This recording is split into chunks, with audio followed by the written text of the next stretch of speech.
Have you offered him the role of Brexit Secretary? Now, I don't talk about things to do with the cabinet reshuffle. I haven't appointed a new Brexit secretary yet, but obviously I'll be doing that over the course of the next day or so. Michael's done a really important job at DEFRA. Often people don't think about how individual government departments are having to prepare for leaving the European Union. Actually, Michael's department is the one that has, in terms of legislation, probably more preparation than anybody else. But you can't afford to lose him, can you? He's been doing a great job. Do you consider yourself the modern-day Chamberlain, who also went to Europe and negotiated with a foreign power and came back having appeased that foreign power and having not stood up for our country? No, I don't. And the reason is this. We're not going to be locked in forever to something that we don't want. What we're doing is negotiating a deal that means that we can take back control of our borders. Free movement will end once and for all.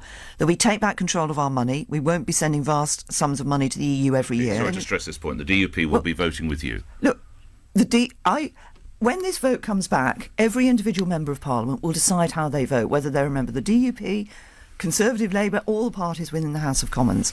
My job is to persuade, first and foremost, my Conservative benches, those who are working with us. The DUP are working with us, obviously in confidence and supply. But I want to be able to say to all parliamentarians, every MP, I believe truly believe this is the best deal for Britain. Was Boris Johnson right to have stood by that bus 2 and a bit years ago? Well, this is a commitment that the government is making now. Yes, we can get some money back from the European Union, but actually it's 394. So he was million. Right to stand by the bus. It's 394 million that we will be putting into the NHS. Per week? Per week. So he was right to stand by the bus, Boris Johnson.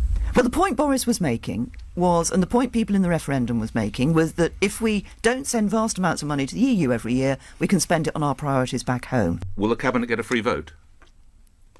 We're going to be looking at the deal when it comes back. There is cabinet collective responsibility in this country, which, there's government policy is government policy.